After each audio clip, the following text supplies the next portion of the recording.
Hello दोस्तों, आप सब कैसे हो? 안녕하세요, 여러분. आज का वीडियो बहुत ही स्पेशल टॉपिक पे होने वाला है, तो वीडियो को स्किप मत करना, पूरा देखना, क्योंकि आज का वीडियो मोस्ट रिक्वेस्टेड टॉपिक पे होने वाला है।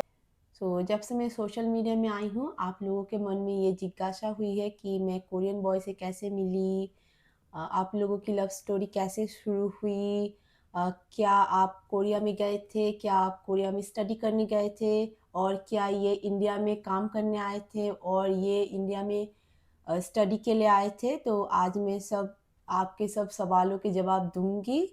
एंड हमारी जो लव स्टोरी है वो बहुत ही फिल्मी टाइप की है because our love story live में फिल्मी टाइप। Ah, yes. सो मैं आपको अपनी लव स्टोरी ऑथेंटिक, बिल्कुल ऑथेंटिक बताऊंगी, पूरा रियल बताऊंगी, कुछ भी ऐड नहीं करूंगी इसमें।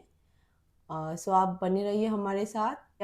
हम पहले सोशल मीडिया के माध्यम से मिले थे और उस सोशल मीडिया का नाम है Instagram. Yes. दोस्तों, हम इंस्टाग्राम में फर्स्ट मिले थे। आपके भैया ने एक इंस्टाग्राम रील पोस्ट किया था, Korean baby Children? Children centre. Children हाँ, Center. कोरियन चिल्ड्रन सेंटर के बेबी कुछ एक्टिविटी कर रहे थे और इन्होंने वो रील पोस्ट किया था और मैंने फर्स्ट उस रील में कमेंट किया था। एंड देन इन्होंने उस कमेंट को लाइक किया था। उसके बाद इन्होंने मुझे हाय लिखा और मैंने भी हेलो लिखा था, तो वहीं से हमारी बात फर्स्ट शुरू हुई थी, राइट? Yes. देन गाइस, फिर मैंने इनसे पूछा कि क्या आप मुझे कोरियन लैंग्वेज सिखाओगे, क्योंकि मुझे कोरियन कल्चर और एंड कोरियन लैंग्वेज बहुत पसंद है। तो गाइस, इसमें भी एक ट्विस्ट है। पहले इन्होंने मुझे 5 मिनट तक, मतलब 5 मिनट तक वॉइस कॉल किया और कुछ बेसिक कोरियन सिखाने लगे थे, और उसके बाद इन्होंने मुझे वीडियो कॉल के लिए पूछा। तो तब मैं सोच रही थी कि लुच्चा लफंगा है, नज़र सेकना चाहता है लड़की देख के पर उसके बाद ही मैं ये सोच ही रही थी, उसके बाद इनका मैसेज आया कि आप कैमरा ऑफ रख के मुझे वीडियो कॉल करो।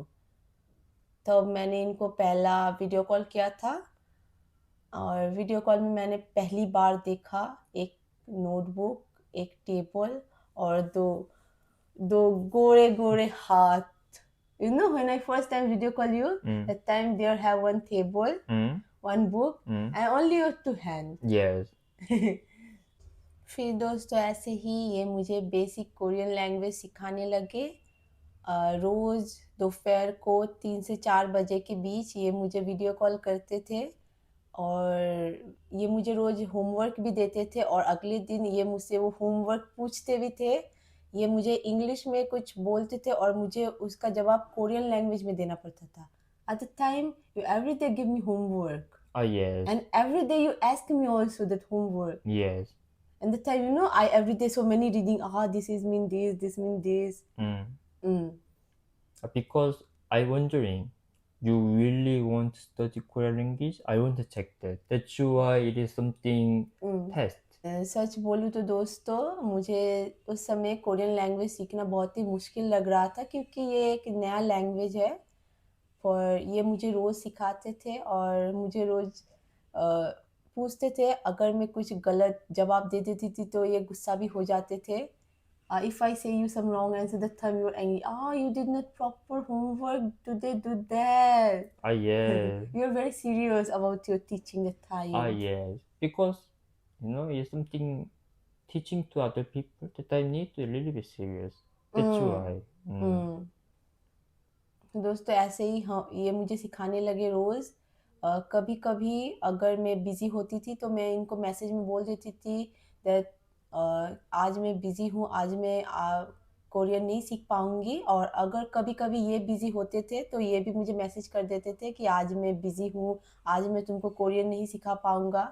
Sometime when you are busy, that time you write down, Sahiba I am busy today, Mm. I can't teach you Ah, now. yeah, that time also have that. And you also something late come or some this type have. क्योंकि दोस्त तब मैं job भी करती थी, Mm. That's why I come late. सच बोलूँ तो दोस्तों, कोरियन लैंग्वेज सीखना मेरे लिए बहुत ही ज़्यादा मुश्किल था। मैंने तो इनसे ऐसे ही बोल दिया था कि मुझे कोरियन सीखना है, पर ये मास्टर जी की तरह मुझे रोज़ होमवर्क देते थे और रोज़ पूछते भी थे, और अगर मैं कभी आंसर नहीं दे पाती थी तो बहुत ज़्यादा गुस्सा भी हो जाते थे। और हाँ दोस्तों, हम वीडियो कॉल में बात करते थे, पर ना कभी इन्होंने मेरा चेहरा देखना चाहा और ना कभी इन्होंने अपना चेहरा मुझे वीडियो कॉल में दिखाया। That time we every day talking, you teach me every day, but Yes. that time we did not see each other. Yes. I Mm. don't know your face, and you also don't know my face. Mm. Mm. Yes, it's right. So guys, ऐसे ही ये रोज़ मुझे Korean सिखाते थे, पर बीच में मुझे एक बार शक हुआ कि ये सच में कोरियन ही है या कोरियन बन के मुझसे बात करता है। ये क्या सच में कोरिया में ही रहते हैं या कोई और कंट्री में रहते हैं? तो मैंने इनसे पूछा था कि मैंने दाइसो के बारे में सुना है, तो मुझे दाइसो देखना है। सो इन्होंने बोला ठीक है। अ, और अगले दिन ये दाइसो गए और मुझे वीडियो कॉल में दाइसो दिखाया, तब मुझे यकीन हुआ ये कोरिया में ही रहते हैं। You remember you one time called me is Mm. Daiso showing. I Ah, told you yes. I want to see Daiso. Mm. That one. Ah, yes. Mm. And the time my house near have so many Daiso. That's Mm. why I can introduce there. Mm. Yes. फिर दोस्तों एक दिन मैंने अपनी family के साथ मेरा एक फ़ोटो इनको सेंड किया, तब इन्होंने पहली बार मुझे देखा। And after that, I send you one photo mine with Ah, family. yes. That time you first time watch me. Yes. और उसके बाद मैंने भी इनसे पूछा कि क्या आप अपना एक फ़ोटो मुझे सेंड कर सकते हो? तो इन्होंने नहीं बोल दिया। उसके बाद मेरे 3-4 बार रिक्वेस्ट करने के बाद 3-4 दिन के बाद इन्होंने अपना एक फ़ोटो मुझे भेजा था। तभी मैंने इनको फर्स्ट टाइम देखा था। Mm. What is me? Or is after Mm. after I send you picture, Mm. the time I also ask you, you can send me one your picture, that time you say no. Ah, yes. So guys, तब मैं 24 साल की you know I say, you know I say, Mm. the guy is that time I'm 24 age and he is 22. What I say? That's me. So guys, तब मैं 22 साल की थी और ये 24 साल के थे। इसी तरह इन्होंने मुझे कुछ महीने कोरियन लैंग्वेज सिखाया, तब बिना फेस देखे ये मुझे सिखाते रहे। फिर इन्होंने बोला कि ये इंडिया आना चाहते हैं, तो मैंने कहा ठीक है, आपके खाने पीने का खर्च, आपके घूमने फिरने का खर्च मैं ही करूँगी, क्योंकि हमारे इंडिया का कल्चर है मेहमान नवाज़ी करना। हम अतिथि को भी हमारा फैमिली मेम्बर ही मानते हैं। उसके बाद इन्होंने अपना पासपोर्ट बनाया और पासपोर्ट बनाने के बाद इन्होंने मुझे उस पासपोर्ट का पिक्चर भी भेजा। After you planning India trip you make your Ah, passport yes. And you send me that. Yes.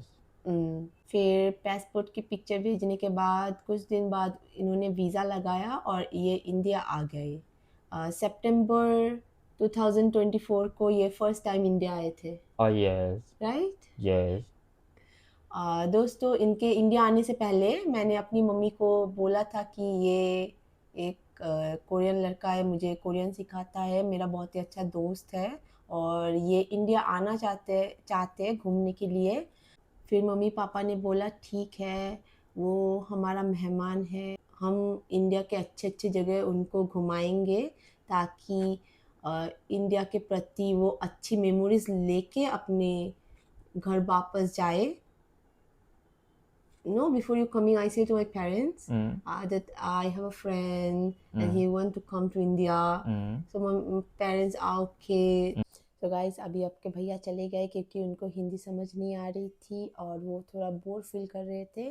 So guys अभी मेन स्टोरी जो है वो शुरू होने वाली है। सो हम एयरपोर्ट में गए उनको लेने, और जिस समय पे उनकी फ़्लाइट आने वाली थी उस समय एयरपोर्ट में एक थोड़ा ओल्ड कोरियन घूम फिर रहा था आसपास। तब मम्मी ने मुझसे बोला, ये किसको बुला लिया तुमने? क्योंकि तूने तो बोला था 24 साल का एक लड़का आने वाला है। सच बोलूं दोस्तों, तब तो मेरे तोते ही उड़ गए थे। मुझे लगा मेरे साथ स्कैम हो गया है। फिर दोस्तों मैंने मम्मी को बोला, मम्मी हम वापस चले जाते हैं, पर मम्मी ने बोला नहीं नहीं, हम इंडियन वाले हैं और वो हमारे भरोसे इंडिया में आए हैं, तो हम ऐसा नहीं कर सकते।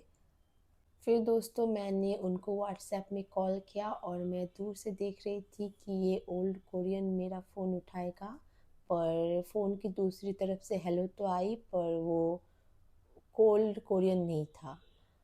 उसके बाद इन्होंने मुझसे पूछा इंग्लिश में कि आप लोग कहाँ हो।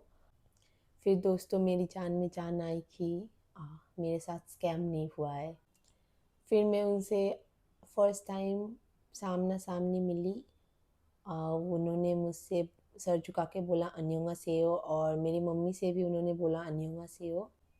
फिर वो हमारे घर आए, खाना खाए, और वो हमारे लिए बहुत सारे गिफ्ट्स भी लाए थे, और मेरी मम्मी ने भी टी शर्ट, शूज़ और भी बहुत सारे गिफ्ट उनको दिया, मेरी मम्मी ने भी। फिर हम उनको कोलकाता के अच्छे अच्छे फ़ेमस फ़ेमस जगह घुमाते थे। वो मेरी मम्मी को माँ बोलते थे और मेरे पापा को पा बोलते थे। मुझे खाना पकाना आता था, तो मैं उनके लिए बहुत ही टेस्टी टेस्टी अलग अलग तरह के खाना, इंडियन खाना पकाती थी और उनको खिलाती थी। और हाँ गाइस, तब मैं जॉब भी करती थी। उसे मेरी फैमिली बहुत ही ज़्यादा अच्छी लगी, क्योंकि मेरी मम्मी उन्हें अपनी बेटी की तरह ही प्यार करती थी। और हाँ दोस्तों, मेरा एक छोटा भाई भी है। फिर दोस्तों मैंने महसूस किया कि ये मुझे पसंद करता है, पर कभी बताता नहीं है। तो मैंने एक दिन इनसे पूछा कि तुम्हारा कोई गर्लफ्रेंड है कोरिया में? इन्होंने बोला नहीं। सो मैंने इनसे पूछा, डायरेक्टली मैंने इनसे पूछा कि क्या तुम मुझे पसंद करते हो?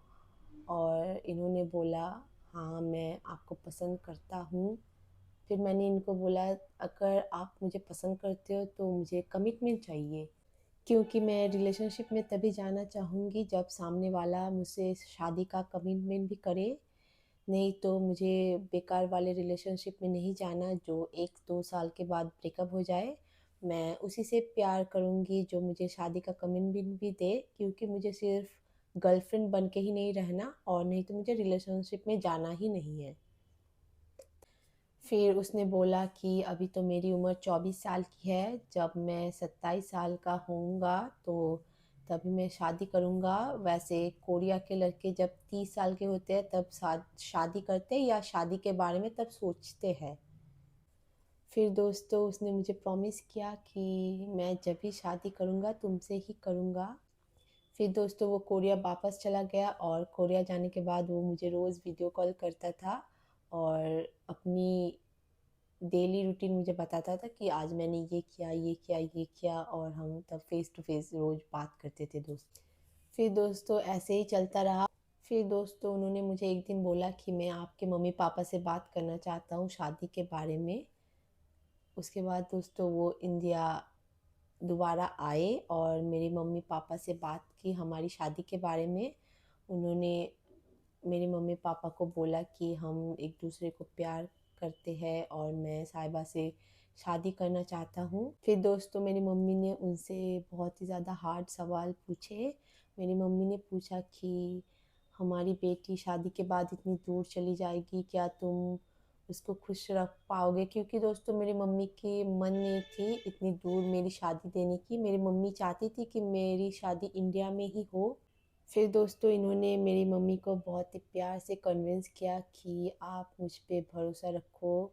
इन्होंने बोला आप मुझ पे ट्रस्ट कर सकते हो, मैं आपका ट्रस्ट कभी नहीं तोड़ूंगा।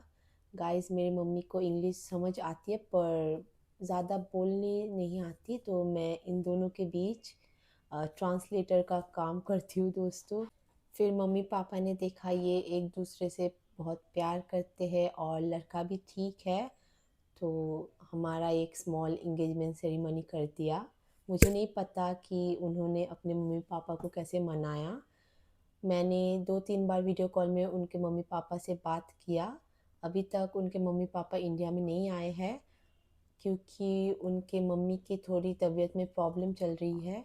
फिर दोस्तों इंगेजमेंट के बाद वो कोरिया वापस चले गए। अब तीसरी बार वो इंडिया में आए हैं। उन्होंने मुझसे बोला कि अगर 27 में ही शादी करनी है तो 26 में ही हम लोग शादी कर लेते हैं।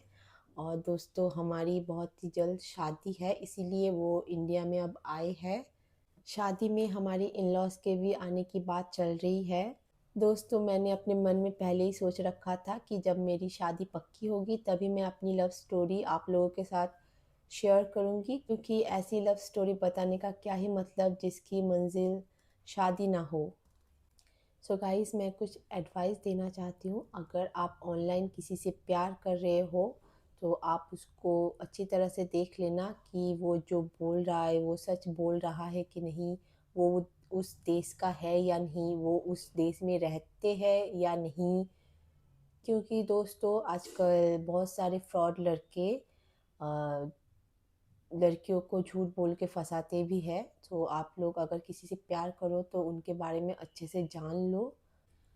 अगर आप मेरी लव स्टोरी सुन के इंस्पायर हो रहे हो तो मैं बोलना चाहूँगी कि अगर आप किसी से ऑनलाइन प्यार करते हो तो अपने घर में किसी बड़े को अपनी लव स्टोरी के बारे में बताना, क्योंकि सावधानी भी आपको बरतनी चाहिए।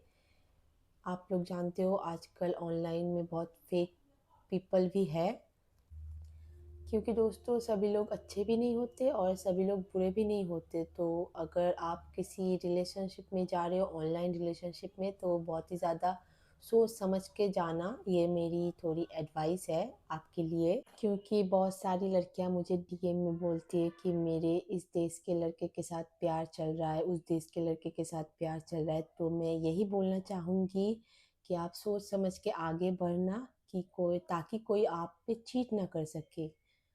और आज के लिए इतना ही दोस्तों। आप लोग मुझे कमेंट में बताना आपको मेरी लव स्टोरी कैसी लगी। मैंने पूरा ऑथेंटिक मेरी लव स्टोरी बताई है आपको। और अगर आपको हमारे बारे में और भी कुछ जानना है तो आप कमेंट में लिख देना, क्योंकि लव स्टोरी के बाद हमारा नेक्स्ट वीडियो Q&A वीडियो होने वाला है। तो आपका जो भी सवाल है कमेंट में या मुझे इंस्टा के डीएम में भी लिख देना। मेरा इंस्टा का चैनल है साहिबा इन कोरिया। सो आप लोग मुझे कमेंट कर देना। तो मैं नेक्स्ट वीडियो में आपके ये सवालों के सारे जवाब दूंगी। तब तक के लिए बाय दोस्तों, बाय।